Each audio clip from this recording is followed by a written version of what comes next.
교우 여러분 안녕하세요. 오늘은 지난번에 살펴봤던 아브라함의 아들 이삭에 대해서 한번 알아보겠습니다. 이삭은 아브라함이나 앞으로 다룰 야곱 또는 요셉에 비하면 그 분량이나 비중이 상대적으로 적어 보입니다. 하지만 하나님의 약속으로 태어난 언약의 후손이자 이스라엘을 형성할 야곱의 아비로서 그 가교 역할을 하는 아주 중요한 인물입니다. 우선 이삭이 태어난 곳은 아브라함이 이삭이 태어나기 직전 그랄이라는 지역에 머물렀는데 이삭이 태어나기까지 따로 이주했다는 내용이 없는 것으로 보아 그랄로 추정됩니다. 참고로 그랄은 지중해 해안 근처에 위치한 블레셋의 한 지역입니다.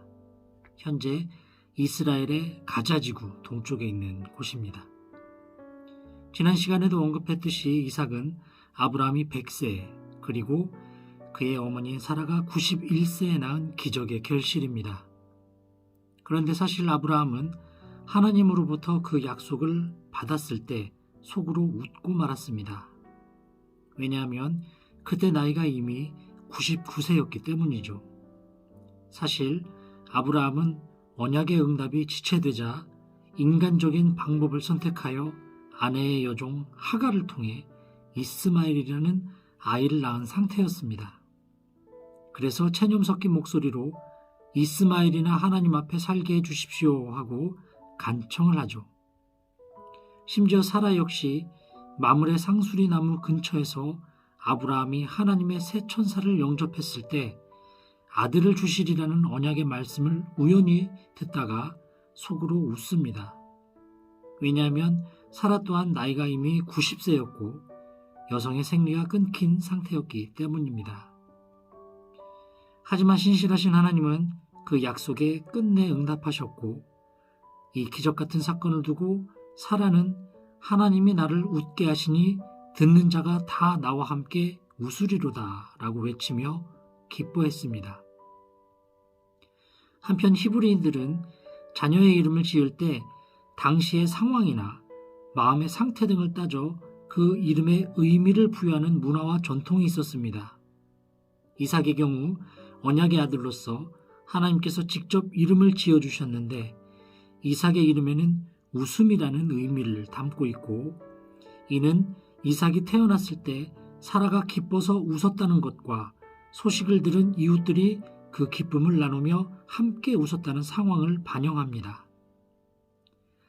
이후 이삭이 자라면서 젖을 뗄 즈음 여종 하갈을 통해 낳은 이스마엘이 이삭을 돌려 갈등을 빚게 되고 하나님마저 이삭에게서 나온 자라야 네 씨이다 라는 말씀과 함께 두 모자를 광야로 내보내라고 명하십니다.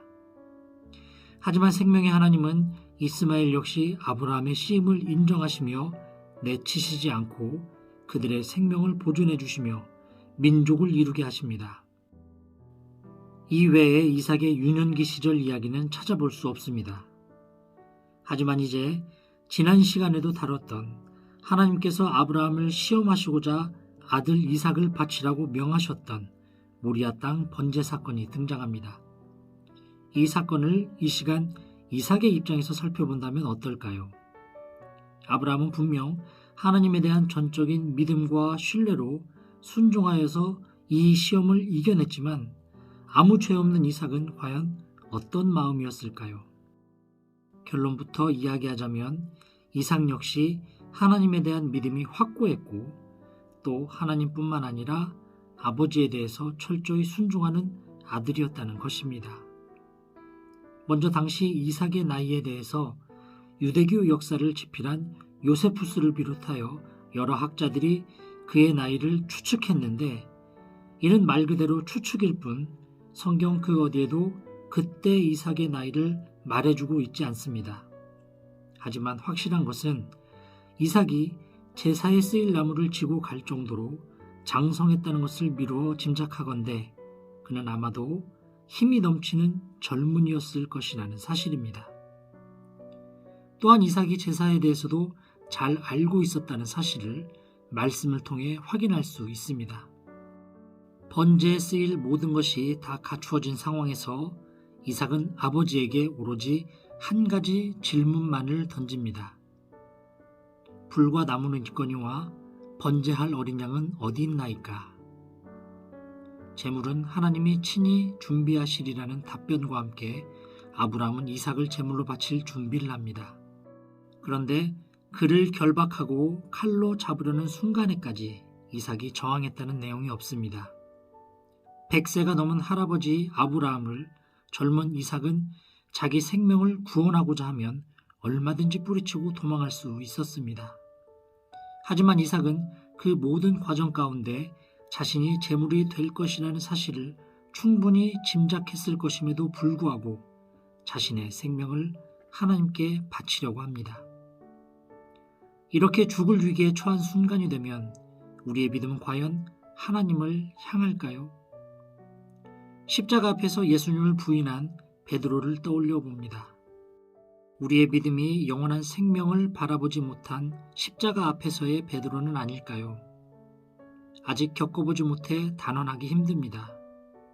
더구나 우리는 고통과 위험 앞에 너무나도 연약한 존재입니다. 하지만 소망합니다. 저 욥의 고백처럼 주시니도 여호와시오 거두시니도 여호와시오니 여호와의 이름이 찬송을 받으실지니이다. 이삭과 욥처럼 죽음 앞일지라도 그 믿음을 지켜 하나님께 기쁨이 된다면 그 끝을 하나님께서 반드시 창대하게 하시며 영원한 생명의 길로 친히 인도해 주실 줄 믿습니다. 이제 약속의 아들 이삭이 언약을 잇기 위해 장가를 듭니다.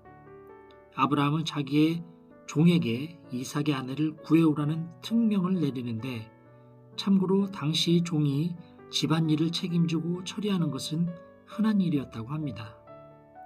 그래서 종은 막중한 임무를 띠고 하나님의 인도를 받아 준비된 리브가라는 여인을 데려왔고 이삭이 그를 사랑하여 두 아들을 낳게 됩니다.